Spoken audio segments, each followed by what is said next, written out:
Hello moi-même, bonjour à toi auditeur, bonjour à tous. Stéphanie Frétac, je suis très heureuse de vous retrouver aujourd'hui dans cette émission pour renforcer l'amour de soi ensemble. Dans mes capsules pleines d'amour, nos invités viennent nous livrer quelques-uns de leurs secrets pour s'aimer plus et profiter pleinement de la vie.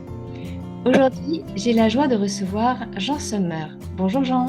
Bonjour. Cher auditeur, pour soutenir mon émission, je t'invite à t'abonner à ma chaîne ainsi qu'à liker et commenter mes vidéos. Si tu sens que cette vidéo elle peut être utile à d'autres personnes, partage-leur. Je te remercie du fond du cœur pour ton aide. Chacune de vos actions compte. Devenez acteur, vous aussi, de ce beau mouvement. Mais revenons à mon invité du jour. Jean, tu as commencé ta vie professionnelle comme artiste de la scène et de la chanson qui t'a passionné pendant une trentaine d'années. Puis tu as formé chez Radio France de nombreux journalistes et animateurs pour apprendre à donner de la présence dans leur voix. Tu en es devenu coach vocal de la prise de parole en public pour des centres d'appel, des grosses entreprises, des PDG et même des ministères. Aujourd'hui, tu es expert de la voix, de la prise de pour la prise de parole et auteur du livre La voix, cet outil du pouvoir. Tu dis que 9 personnes sur 10 ne sont pas dans leur voix de pouvoir naturel et d'autorité. J'aimerais aujourd'hui t'emmener dans les profondeurs de l'être depuis ton expertise, faire les liens entre ce chemin vers notre vraie voie et le chemin vers l'amour de soi. Je te remercie infiniment d'avoir accepté mon invitation aujourd'hui et de nous partager ton expertise. Avec plaisir. Jean, pour ceux qui ne te connaissent pas encore, est-ce que tu peux nous dire qui tu es? Bah, tu as déjà tout dit, hein. C'est enfin tout dit de mon parcours. Bon, je suis d'abord un artiste qui a mal tourné, entre guillemets. Je le dis en plaisantant parce que je suis devenu euh, coach et formateur, ce qui est une autre manière d'être créatif.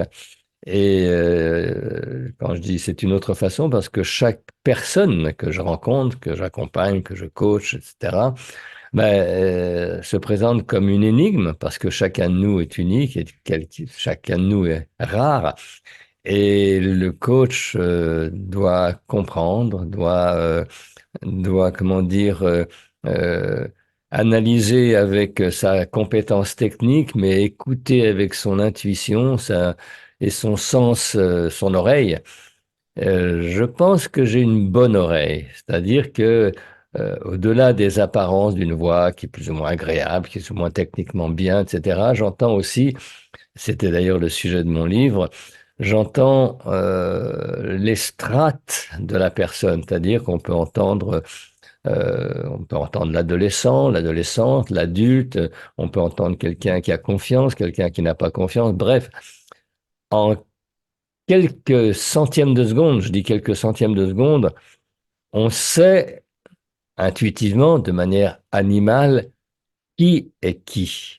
Et au fond, c'est un formidable métier, une formidable approche. Et la voix dit tout. Je dis souvent que la voix nous traduit et nous trahit. Comment tu es passé de artiste chanteur à formateur de radio? Alors, il y a eu dans ma vie des épisodes dont certains ont été une fracture. Je m'explique. Moi, je suis d'un milieu modeste et dans ma famille, dans mon cursus programmé, j'aurais dû être un brave ouvrier ou j'aurais dû, normalement, pour mon père, et idéalement, il y a longtemps de ça, devenir un dessinateur industriel, ce qui était un métier tout à fait noble. Mais moi, coup de foudre incroyable, parce que je connaissais pas la musique ni rien du tout. Un jour, je suis allé au spectacle et j'ai été saisi d'envie, de passion d'être sur scène. Je n'y connaissais rien, je n'avais jamais fait de musique, autour de moi, il n'y avait pas de musique. Et cette vocation soudaine, ce que mon père prenait pour un caprice d'adolescent, est devenu ma vie et j'ai fait ce métier d'artiste avec toute la passion qu'on peut y mettre, mais également avec la mauvaise conscience de déplaire à mon père pour qui, effectivement, c'était ridicule, quoi. Et cette dualité à l'intérieur de moi, c'est-à-dire l'envie et le désir, et ce que j'ai fait d'ailleurs, j'ai fait beaucoup de scènes, etc., et ce mal-être intérieur ont fait que quelque chose en moi s'est noué. C'est un peu, je dis souvent, c'est un peu comme si j'avais conduit une voiture avec un pied sur l'accélérateur et un pied sur le frein, et à un moment, ça chauffe et à un moment, ça fait mal. Et moi, ça m'a fait mal. Et jusqu'au point que un phoniatre que j'ai consulté à l'époque m'a envoyé dans une clinique subir une opération des cordes vocales. Pour la faire courte, quand on se réveille d'une opération des cordes vocales, c'est silence, silence obligé pendant 15 jours. Et quand on est sur un lit d'hôpital, quelque part loin de chez soi, et dans ce silence, d'un seul coup, le ciel, moi, en tant que chanteur, m'est tombé sur la tête. Ma voix, ma voix qui n'était plus là, ou qui pour l'instant n'était plus là. C'est devenu mon obsession, c'est-à-dire est-ce que j'allais la retrouver? Alors bien sûr, je l'ai retrouvée, j'ai fait ce qu'il fallait pour être soigné, mais après, j'avais tellement peur qu'elle m'échappe à nouveau, cette chose qui est là et qui est insaisissable, parce qu'il n'y a pas de muscle de la voix. On parle des cordes vocales, mais ça, c'est un élément. Mais il n'y a pas comme un bras, on peut, quand on a mal, toucher la tête, toucher le ventre, toucher les bras ou les jambes, mais la voix, on ne touche rien, quoi. Et ce fantasme de cette chose qui n'existe pas, pour la rattraper, pour la comprendre, je me suis mis en quête et j'ai suivi toutes les formations possibles pendant 10 ans pour m'entretenir, pour comprendre, hein, pas seulement pour la retrouver, je l'avais retrouvée, mais par curiosité pour comprendre.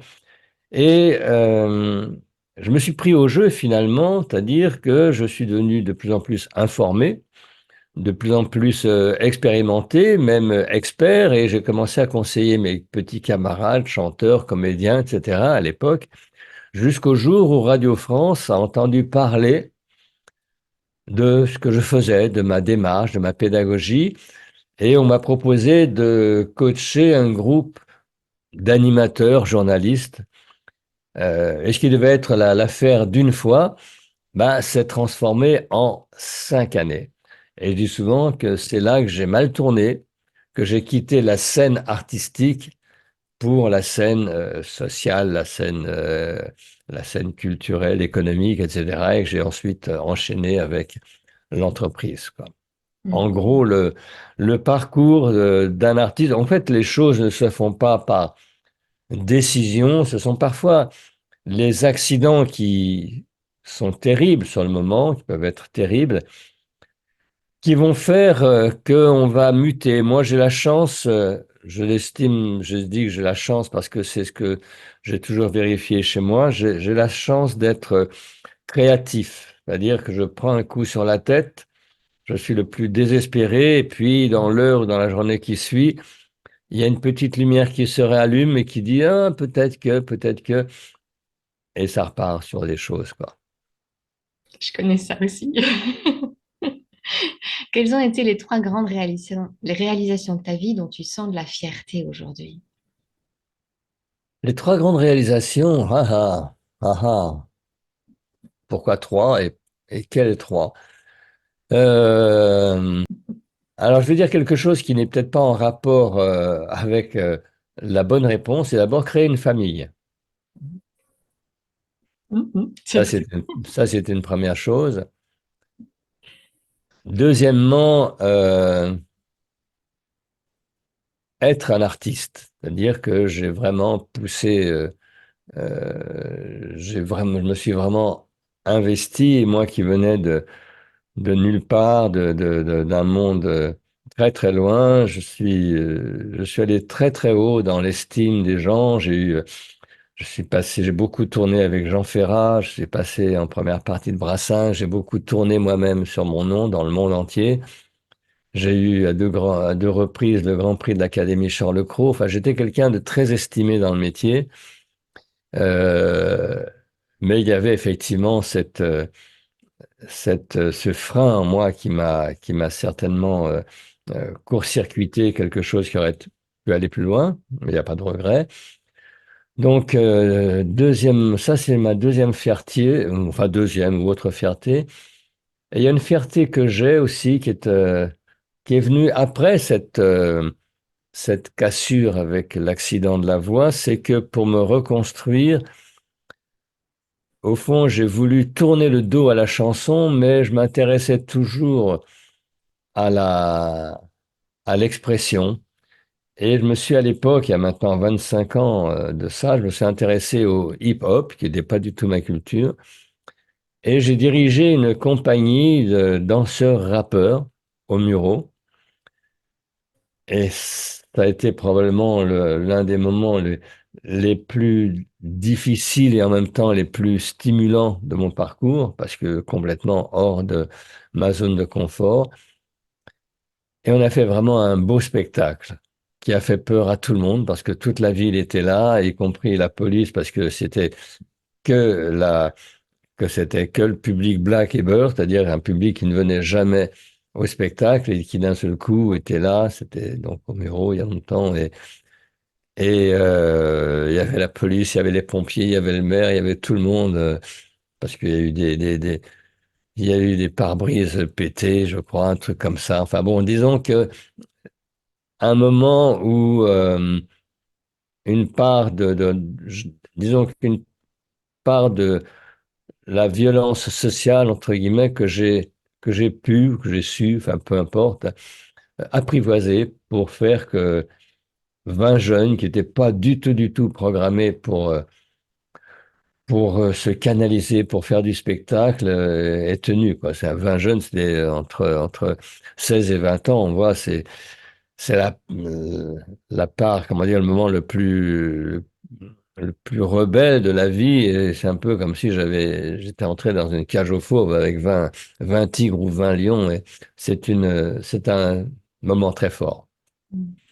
Ça a été quoi les grandes étapes qui t'ont permis d'en faire une fierté? Parce que les fiertés, c'est quelque chose qui d'extérieur, on dit oui, bon, soit, ok, ok. Mais en fait, si c'est une fierté, c'est que t'en as ramé, quoi. Il y a eu des choses qui se sont passées pour que ça arrive là.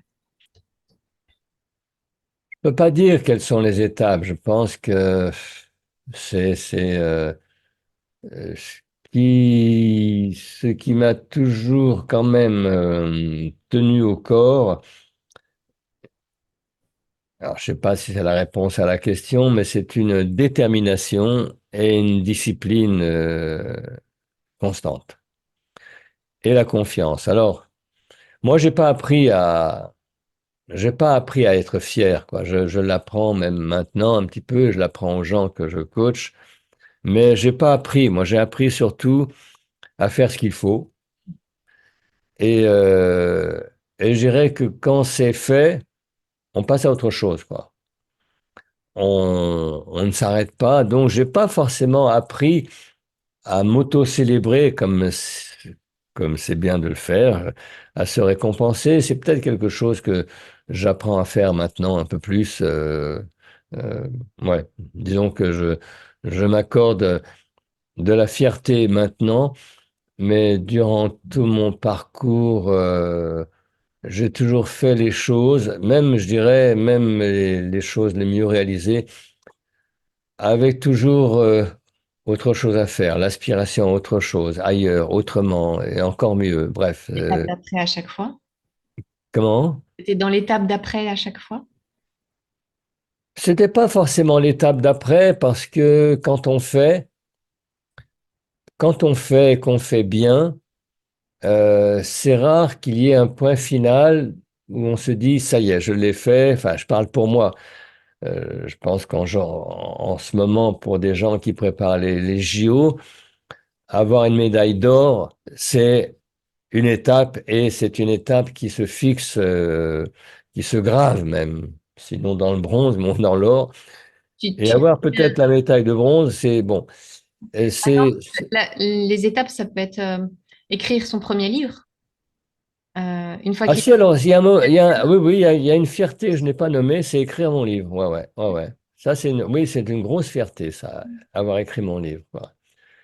Avoir écrit mon livre, avoir été pris par les éditions Lattès, Euh, Ça, c'est une fierté que j'ai eue, puisque j'ai fait il y a pas longtemps, il y a 4 ans maintenant, parce que c'était un défi que je portais depuis longtemps. J'avais essayé, d'essayer, essayé, et je ne suis pas du tout issu d'un monde littéraire, même si je m'intéresse à la littérature. Donc, écrire un livre, oui, ça a été un moment fort. Euh, mais disons que, bon, il n'y a pas vraiment, enfin, je ne visualise pas des étapes, quoi. Il y a un moment, une décision qui est prise, et souvent, ça peut être une décision qui a traîné, traîné, sous des formes différentes. Hein. C'est pas, moi, j'ai jamais, par exemple, les premières fois que j'ai entendu le mot procrastination, ça m'a paru un mot bizarre parce que il n'a jamais existé dans ma vie, quoi. Ça n'a jamais existé. Je suis toujours passé à ce que je voulais faire en tâtonnant, en me trompant, et je me suis bien, bien, bien, bien trompé, surtout dans un parcours assez solitaire. Donc, les étapes, c'est plus l'expérience et les, et les réactions, c'est-à-dire les changements de cap par défaut. Parce qu'on est dans un mur, ben on va ailleurs, quoi. Parce Oui. qu'il y a une impasse, ben on repart en arrière, quoi. Bon. Mais disons, je ne viens pas, je ne viens pas de cette culture, quoi. Je suis venu trop tard dans ce monde, quoi. Trop tôt, pardon. Trop tôt dans ce monde qui aujourd'hui, bien sûr, planifie beaucoup plus et plus, entre guillemets, raisonnable. Moi, ça a vraiment été mon moteur, c'est la créativité, la surprise, l'inconnu, la découverte, tester, refaire, etc., etc., quoi. Ça me parle bien aussi. Est-ce que tu dirais que ta sensibilité, elle a été difficile dans ta vie ou les débuts de ta vie?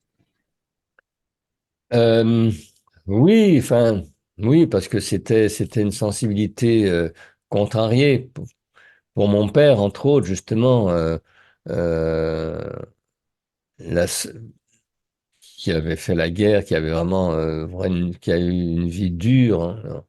Euh, la notion de sensibilité, ça n'existe pas, quoi. Ça n'existait pas. Donc, l'artiste en moi devait se cacher, cacher ses sentiments, se cacher. En fait, je me suis autorisé la notion de sensibilité bien plus tard, bien plus tard. C'est-à-dire que c'était confondu avec l'idée de sensiblerie, quoi. Donc, voilà, je m'en suis même défendu, quoi. Je m'en suis même défendu d'une certaine manière parce que, voilà, c'était pas dans les codes culturels avant de l'accepter, euh, oui, disons, d'accepter la part féminine qui existe en moi, qui existe en nous tous, quoi. Est-ce que tu dirais qu'aujourd'hui, c'est devenu une force pour toi? Possible. Euh, je mesure pas très très bien. Je ne dissocie pas très bien les choses, quoi.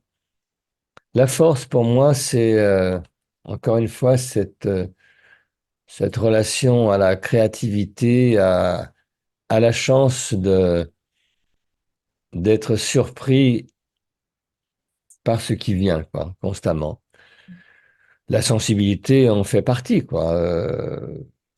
L'émotion en fait partie. Je ne les sépare pas du reste, quoi. Le fait de t'être autorisé à ressentir cette sensibilité, en quoi elle t'aide à transmettre ça aux personnes que tu rencontres? Ça m'aide à mieux entendre les autres, quoi. Disons qu'effectivement, en ayant accepté de m'écouter sur certains plans, j'entends mieux ceux que j'accompagne et euh, je peux les aider à débloquer des choses plus profondément, plus subtilement, en leur donnant les outils qui vont les aider à ça. Ce sont des outils physiques, on est très très peu dans le mental, on n'analyse pas vraiment. Euh, donc, ce que j'entends chez moi, mais depuis des années, et surtout depuis que je suis formateur, je l'utilise pour les autres et je l'entends chez les autres, quoi. Ça t'a donné une sensibilité pour pouvoir connecter à ces Alors, personnes. disons que là, je reviens à la musique. Oui, on peut dire sensibilité, mais on peut dire oreille aussi. Je pense que j'ai une intuition, une oreille qui vont de pair, quoi. Et bien sûr, qui dit oreille, qui dit écoute, bah, dit émotion, dit couleur, dit tout ce qui compose une personne, quoi. Cet arc-en-ciel. Ouais, ouais, ouais. Dans notre société, beaucoup d'entre nous ont du mal à s'aimer pour tout l'être parfaitement imparfait qu'ils sont. T'en es où, toi, sur ce chemin d'acceptation et d'amour inconditionnel? Écoute, en ce moment, disons qu'avec le temps, avec l'âge, ça va bien. Il est temps. Je dirais que il est temps parce qu'effectivement, beaucoup de gens ne vont jamais atteindre ça. Le, le, le paradoxe, c'est justement, tu disais au départ que j'entends chez les gens que beaucoup de personnes ne sont pas dans leur vraie voix, ce que j'appelle leur vraie voix, c'est-à-dire centrées. Et moi, je n'étais pas non plus dans ma voix en tant que chanteur. Enfin, je disais que j'étais dans ma voix, mais j'étais dans une voix une voix de pratique, comme ont tous les gens. Et je n'aimais pas. Je trouvais qu'elle était trop haute, trop gamine, trop gentille, trop ceci, trop cela. Beaucoup de personnes ne sont pas, enfin, j'entends que beaucoup de personnes ne sont pas dans leur vraie voix, c'est-à-dire que, au fond, la voix, c'est comme le diapason de la personne. Et je fais, comment dire, une différence entre ce que j'appelle la voix sociale, la voix qu'on a tous socialement, que tout le monde a développée, et la vraie voix qui est la voix du corps, quoi. Ça n'est pas que la voix sociale n'est pas bien, mais c'est une voix de composition qui a retenu toute la gentillesse, les précautions, les parasitages de la culture, plein de choses qui font que beaucoup de voix sont sympathiques, etc., mais sont pas dans leur centre. Je dis ça en rapport avec le fait de s'aimer et le fait d'accompagner les gens, de, au départ, moi qui n'étais pas du tout entre guillemets légitime. Moi, j'ai pas de diplôme, hein. J'ai un BEPC, quoi. Bon, c'est loin, hein, c'est même pas le bac, quoi.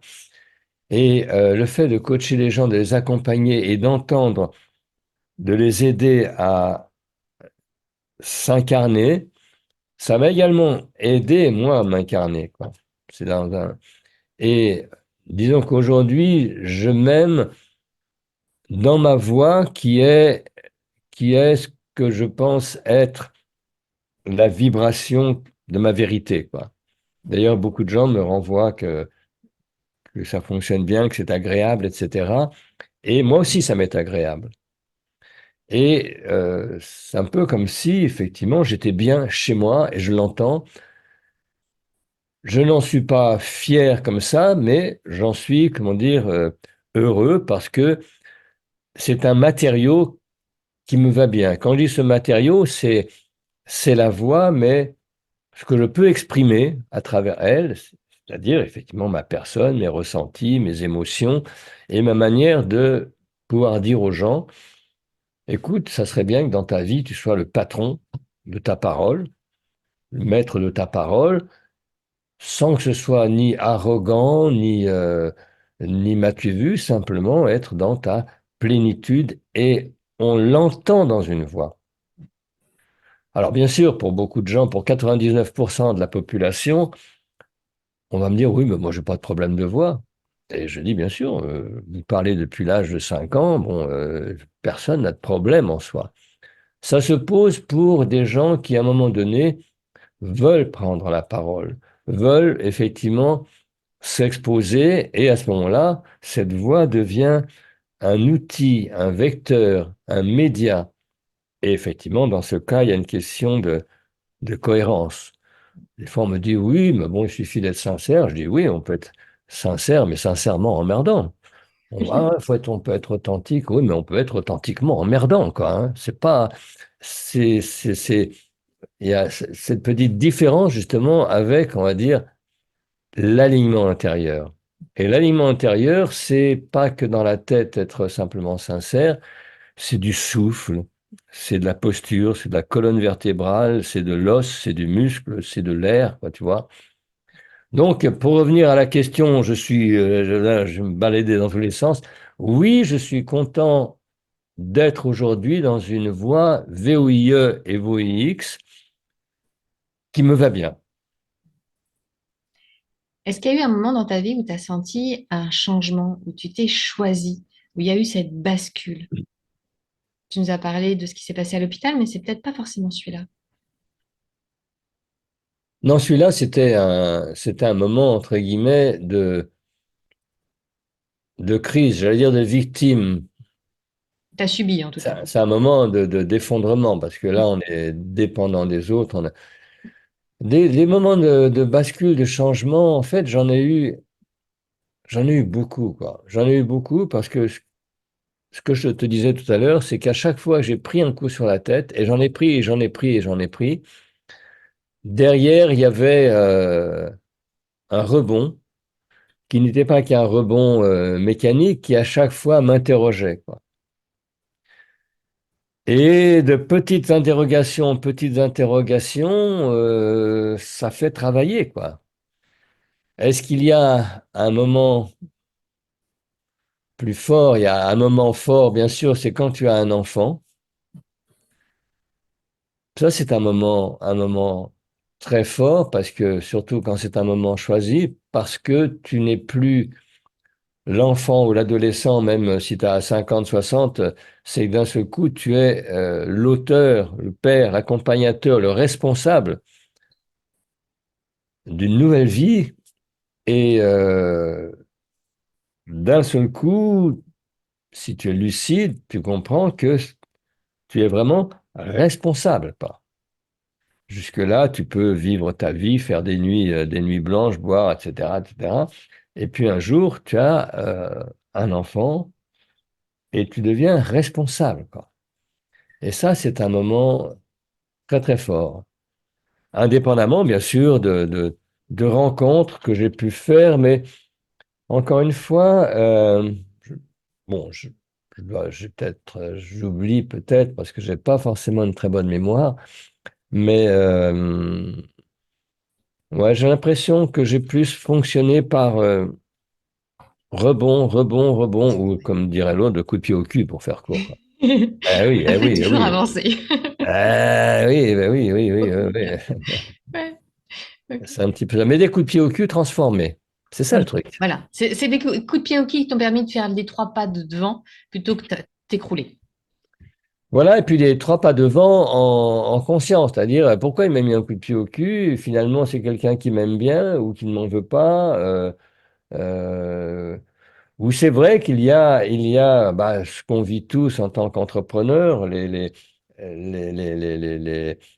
comment dire, les ratages ou les contrariétés, j'ai fait ça, c'était bien, et pourquoi ça ne marche pas mieux? Il y a une phrase qui m'a toujours plu, enfin, que j'ai entendue il y a quelques années, et qui pour moi résume beaucoup de choses, c'est la vie ne te donne pas ce que tu mérites, mais ce qui te ressemble. Hmm. Et ça, je l'ai pris pour moi parce qu'au fond, ça rejoint tous les grands mantras de la prise de conscience. Au fond, le monde que tu crées est en miroir de ce que tu fais, quoi, de ce que tu es, quoi. Et c'est vrai qu'il y a des gens qui se bagarrent beaucoup, qui en donnent beaucoup et qui n'ont pas ce qu'ils méritent. Mais ils se bagarrent peut-être pas au bon endroit, peut-être pas de la bonne façon. Et c'est une sentence que j'entends parce qu'on peut, dans son fort intérieur, on peut se dire, mais merde, je fais ça, mais pourquoi ça marche pas? Le côté un peu bon élève, je fais tout ce qu'on m'a dit de faire Voilà, comme ouais, ça ouais, et je ouais, suis censée ouais, avoir ce résultat-là et moi je voilà. tiens un Bon autre. élève ou volontariste? moi, je suis tonique, je fais les trucs, je j'hésite pas, je fonce. Euh, et oui, Et non. et non. C'est clair.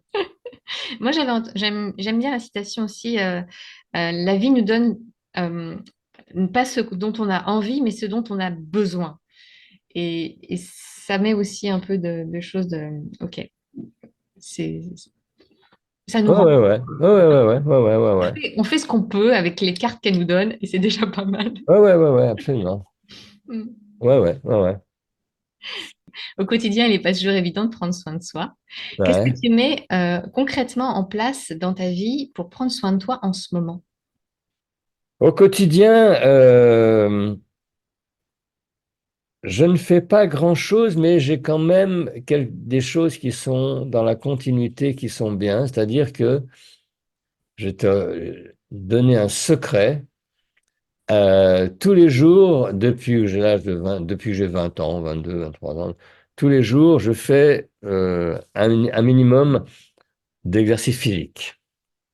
Pas forcément des gros trucs de muscu, etc. Plutôt proche du yoga, du pilates. Enfin, je fais même une mixture pour, euh, pour garder une certaine, je dirais, souplesse. J'avais lu comment dire, une phrase d'un certain j'ai oublié, j'ai un trou. C'est pas Feldenkrais, mais quelqu'un comme ça, qui disait que finalement, l'arbre de la vie, c'est la colonne vertébrale. Et je fais tout mon possible pour que ma colonne vertébrale soit vivante.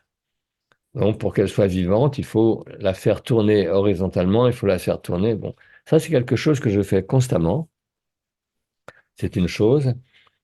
Et deuxièmement, là, je suis vraiment dans du concret, hein. Et deuxièmement, euh, tous les jours, je me fais une sieste. Mais ça peut être une sieste ça va de 1 minute à 10 minutes, quoi. J'ai la capacité, la chance de pouvoir m'endormir entre deux stations de métro. Je pose la tête contre la vitre et je récupère. Ça me fait beaucoup de bien. Et ça, c'est un accompagnement, tu vois, qui est basique. Sinon, je ne fais rien de révolutionnaire. J'ai pas euh, d'hygiène d'alimentation spéciale. Je n'ai pas de. Je pense que je fais tout à peu près de façon, on va dire, équilibrée, quoi. Est-ce que c'est le sens de la question? Oui, tout à fait. Hein? Pour donner des Donc, exemples. Mhm. voilà, je suis un méchant carnivore toujours et bon, alors, je ne fume pas. C'est la seule chose que j'ai arrêtée quand j'avais 30 ans. Voilà, disons que je n'ai pas d'interdiction et je n'ai pas d'excès, quoi. Mhm. Un juste équilibre. Mhm. C'est du feeling, quoi. Au bout d'un moment, de temps en temps, une fois comme ça, une fois toutes les 3 semaines, je sais plus, hop, j'ai envie d'un whisky, quoi. Donc, je vais me prendre un whisky, quoi. Voilà. Écoute tes envies et tu C'est réfléchis simple, hein, c'est avec simple. plaisir. Mhm. Et c'est pareil pour la nourriture. Je n'ai pas de. Je peux rester, pareil, plusieurs jours, voire semaines, sans manger de viande ou plutôt poisson. Je pense que j'ai une écoute, on va dire, apaisée de mon système, mais en même temps, il n'y a rien d'exemplaire, quoi. Ok, merci. Comment tu cultives ton estime de toi malgré les critiques publiques ou privées? Comment je cultive cette chose-là? Comment je cultive? Alors, je les mets dans un bac à fleurs et j'arrose tous les matins. Alors, est-ce que je cultive cette chose-là? J'ai l'impression qu'elle se cultive dans je sais pas comment dire, qu'elle se cultive dans la confiance que j'ai, encore une fois, dans mon inspiration. En fait, il n'y a pas de jour qui passe sans que j'ai des idées, j'ai des choses qui arrivent tous les jours. Des fois, je me lève le matin, avant de faire quoi que ce soit, il faut que je prenne une note, il faut que je prenne des trucs, il faut que j'écrive quelque chose. Comme j'avais écrit des chansons, là, c'est des textes. Et en fait, ça m'emmène, quoi. J'ai pas le temps de m'interroger sur mon humeur, euh, je suis comme emmené, quoi. Alors, je vais poser la question autrement. Tu me parlais tout à l'heure des coups de bâton euh, qui te sonnent et qui te font avancer ou les coups de pied dans les fesses. Comment tu fais à ce moment-là pour pas t'écrouler? Disons que j'ai des choses basiques qui vont me... Je suis comme tout le monde, je peux avoir des jalousies, des petites jalousies, des trucs comme ça. Donc je vais prendre de la hauteur et je vais essayer de relativiser, quoi. C'est-à-dire, il y a quelque chose qui a changé dans ma vie quand même, un moment. Je ne sais plus trop quand, un moment où j'ai quitté l'artiste pour autre chose. Mais ça s'est pas fait en un jour, hein, ça s'est fait en plusieurs années. Mais il y a un moment dans ma vie où je me suis dit, finalement, je ne suis pas né pour être artiste. Tu n'es pas né pour être un artiste. Tu es né pour vivre. Et l'artiste, ça peut être un épisode. Tu pourrais être docteur, tu pourrais être autre chose. Et de la même manière, un jour, je me suis dit, mais c'est tout con, mais finalement, tu es mortel, quoi. Et à partir de là, un certain nombre de parasitages qui me venaient par rapport à euh, quand on est artiste, c'est une mauvaise critique, une mauvaise opinion, un soir où tu fais un bide. Plus tard, en tant que coach, c'est euh, une insatisfaction de soi, ou bien voilà, tu publies sur LinkedIn, ça ne donne rien. Toutes ces choses-là, et puis tu te dis, ah merde, l'autre il a fait ça, ah ouais, mais bon, pourquoi il a le double, le triple, bon. Et puis tu te raisonnes. Moi, je me raisonne en gros. Quand je me raisonne, je dis, bon, bah ok, euh, voilà, euh, tu as autre chose. Disons que je prends un peu de recul pour me dire, bon, tu sais faire autre chose, ou bien sur le temps, tu sais très bien que c'est variable. Moi, j'ai un papa qui a vécu jusqu'à 100 ans et un peu plus. Et je me souviens, à sa façon, il me disait, oh, il s'encourageait tout seul. Pourtant, il y a, il y a un peu de ça, quoi. Il y a pas, alors, maintenant, j'y mets un petit peu, comme j'ai évolué, j'y mets un peu de visualisation, de respiration. Disons que euh, je me, j'arrive à relativement à faire le tour du propriétaire en me disant, bon, bah, quoi, il y a une porte qui est restée ouverte, il y a un truc qui fait courant d'air, bon, bah, tu vas fermer la porte et puis tu passes à autre chose. Disons que j'arrive à ne à ne plus entrer dans quelque chose qui m'aspire, quoi. Donc, je peux avoir des moments de blues, etc., mais je les connais pas. On est des vieux amis, quoi. Ils sont entrés sur la pointe des pieds. Je dis, bon, bah, prends un fauteuil, bah, tu veux prendre ton verre de cognac, tu te poses là. T'as le blues, ah oui, t'es triste, bah oui, d'accord. Oui, oui, oui, oui, je comprends. Bah, serre-toi, puis tu peux. Et ça se Ça résout. passe. Mm. À l'amiable, ça se résout. Ouais. C'est chouette. En conclusion, quel secret la vie t'a apporté que tu souhaiterais léguer à ce monde? Oh là là là là, oh là là là là là là, oh là là là là. Euh, J'aurais envie de dire, fais ce que tu peux et ne t'emmerde pas, pour faire court. Fais ce que tu peux, parce qu'au fond, on ne fait que ça. On ne fait que ça.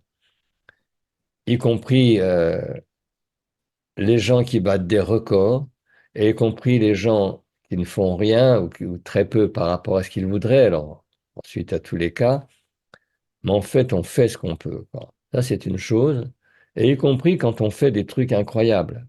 Moi, souvent, j'ai souvent des gens, oui, Souvent, des personnes dans le passé m'ont dit par rapport à mon parcours d'artiste, hein, qui était quand même très honorable, des gens qui auraient aimé chanter, faire un parcours, etc., oser aller devant le public, aller devant les lumières, etc., dire, oh là là, mais toi, tu as été courageux, non, c'est vraiment super. Et je dis, mais non, moi, j'ai jamais été courageux. J'ai fait ça parce que je pouvais pas faire autrement. C'est-à-dire que j'en crevais, quoi. Donc, malgré toute ma timidité du monde, malgré tout le poids de mes complexes, de trucs, fallait que j'aille dans la lumière. Il fallait. Donc, il n'y a pas de courage. Je l'ai fait, j'ai tremblé, et je l'ai fait. D'autres font des choses incroyables sur d'autres plans, et je respecte et j'applaudis. Et en même temps, d'autres font des choses beaucoup plus modestes dans leur coin, font pas de bruit. Chacun fait ce qu'il peut, je pense. Mais c'est vrai que derrière, il y a beaucoup de culpabilité, beaucoup de fantasmes. Et, euh, je dirais, ne t'emmerde pas, c'est-à-dire arrête de dire du mal de toi, quoi. Les autres s'en chargent. Il y aura Fous-toi au toujours moins quelqu'un pour en dire, de toute façon. voilà, sois au moins ton meilleur ami ou essaye de l'être parce que les autres, de toute façon, vont faire le job, quoi. Je sais pas si la conclusion est très honorable euh, mais voilà. Fais ce que tu peux et ne t'emmerde pas. Ça m'est venu comme Super ça. efficace. Il n'y a pas besoin de trucs complexes, en fait, hein. C'est simple et c'est efficace. Et c'est ça qui est encore plus savoureux. Merci Voilà. beaucoup, Jean, pour tout ton partage, pour tout ce que tu nous as livré. Toi, auditeur, j'espère sincèrement que tu y trouves des clés sur ton propre chemin pour avancer vers cet Mais amour de toi, vers toujours plus d'écoute de toi, de où tu en es, d'apprendre à te soutenir au quotidien. J'ai hâte de lire en commentaire tes prises de conscience, tes cheminements personnels, tes questionnements. On sera là pour y répondre. Merci beaucoup. Oui, Jean? j'ai encore une chose à ajouter. C'est vrai pour les gens, parce que là, tu m'as interviewé sur moi. J'ajouterais que pour toute personne, alors ça c'est important, qui s'interroge, que ce soit par rapport à son comportement, sa vie, sa voix ou toute autre chose, faites-vous aider. Ça, par contre, faites-vous aider parce que entre ce qu'on tourne en boucle dans sa tête et qui prend le temps, parfois on y arrive, parfois, et ce qui est vu par quelqu'un d'autre d'extérieur, qui est compétent, c'est un gain de temps et d'énergie énorme. Donc je le dis vraiment à toute personne qui veut progresser par rapport à un objectif, faites-vous aider. Moi, j'aime beaucoup cette image de qu'on est très mauvais juge pour soi-même et qu'il y a un élément qu'on est incapable de voir par soi-même, mais qui saute aux yeux aux autres, c'est notre nez. Et les autres sont hyper capables de nous dire, mais c'est ça ton problème, alors que nous, on est incapable de le voir. Comment dire, c'est le début d'un post que je prépare pour LinkedIn, qui commencerait d'ailleurs par, il y a quelque chose en vous qui vous dépasse, que vous ne pouvez pas voir parce que vous êtes à l'intérieur. Alors que on se voit dans le miroir, mais on ne se voit pas comme les autres nous voient. Et souvent, les gens nous voient autrement ou souvent plutôt favorablement parce qu'on a tous des qualités. Mais bien sûr, à l'intérieur de soi, on est plutôt comment dire, dans le commérage commentaire un petit La peu, dévalorisation. voilà. Et on ne voit pas ce qui dépasse de nous. Et c'est vrai que quelqu'un qui est extérieur, mécaniquement, c'est même pas exceptionnel, mécaniquement, va nous voir différemment. Il va nous voir comme la société nous voit, comme le monde nous voit. Et pour quelqu'un qui envisage d'exister socialement, de faire un métier éventuellement où il est exposé, on est dans un monde où les gens seront de plus en plus exposés parce il y aura sans arrêt des entretiens, des évaluations ou des prises de parole. Vraiment, vraiment, vraiment, se faire aider, c'est essentiel. Et moi, ce que je n'ai pas eu, parce qu'à l'époque, ça n'existait pas en tant Oui, qu'artiste, c'est pas la même. on grandissait Oui, sur le tas, voilà, comme on c'était disait. pas la même époque non plus, ça se faisait pas. Exactement, exactement, exactement. Voilà. Quel que soit le milieu dans lequel on était, c'était pas des Mhm. générations où on se faisait aider, c'est très récent, hein. Ah oui, oui, exactement, exactement. Voilà pour Merci. l'essentiel. Et Merci. pour le reste, Ben justement, pour le reste, c'est quoi tes projets en ce moment? Où est-ce qu'on peut te retrouver? alors, c'est une bonne question, surtout, je suis un peu en train de, entre deux. Bon, je suis de toute façon actuellement très ciblé sur des coachings individuels de responsables, de leaders. J'ai la chance, enfin en même temps que j'ai construite, d'être, euh, comment dire, d'être libellé Calliope. Donc j'ai beaucoup de gens qui viennent par le CPF, qui sont des directeurs, des managers, etc. Donc je coach des gens vraiment intéressants, de qualité. Et pour le reste, je suis sur LinkedIn, sur YouTube. J'ai une chaîne de bientôt 80 000 abonnés. Donc, bon, ça donne un sens, c'est-à-dire ça donne un sens à ce que je fais. C'est-à-dire qu'il y a des gens qui s'interrogent par rapport à la voix. Alors, je ne suis pas tout seul, il y en a d'autres, mais bon, je suis assez représentatif. Donc, c'est quelque chose de stimulant. Et c'est vrai que depuis 1 ou 2 ans, j'avais pas vraiment fait de vidéo. Je me dis que ça serait bien que je m'y remette. Donc, je suis dans une période tranquille, hein, parce que ça va bien, franchement, une période tranquille de revisite de ce que je vais faire. Moi, j'aime bien écrire, que ce soit des textes ou des posts. Ça, c'est quelque chose qui me plaît beaucoup. Donc, c'est quelque chose que je vais continuer. Et j'aime bien faire des vidéos pour vulgariser cette dimension de l'expression orale, parce que je trouve que la notion de voix est souvent restrictive. Les gens disent: «Ah, je parle trop vite, on ne m'entend pas, on ne me comprend pas.» Et est-ce que tu n'aurais pas des trucs ou un truc comme ça? Et je dis aux gens: «Mais attends, pourquoi tu parles vite? Est-ce que tu as des problèmes respiratoires? Est-ce que tu ne desserres pas les dents? Est-ce que euh, tu as du stress?» Enfin, il y a plein de choses qui font qu'il y a un élément, comment dire, qu'il y a un symptôme extérieur, et c'est expliquer ces symptômes. Ces symptômes extérieurs, au fond, c'est encore une fois C'est une vulgariser. conséquence, c'est pas la cause. Il Voilà. faut aller chercher la. Voilà, en tout cas, faire ce qu'on aime, c'est un cadeau de la vie, quoi. Merci Jean. On va rester avec ça. Cher Avec auditeur, plaisir. écoute ton cœur, suis ta boussole de joie et on se retrouve le mois prochain dans une nouvelle interview toujours aussi inspirante. Merci beaucoup Jean et à bientôt. Merci. À bientôt. Bye bye. Si vous connaissez quelqu'un à qui cette vidéo pourrait faire du bien, n'hésitez pas à la lui partager. Et pour ne rien rater de mes prochaines vidéos, pensez à vous abonner à ma chaîne. En activant la cloche, vous recevrez les notifications par mail. Je vous souhaite une excellente journée, une belle continuation et à très vite.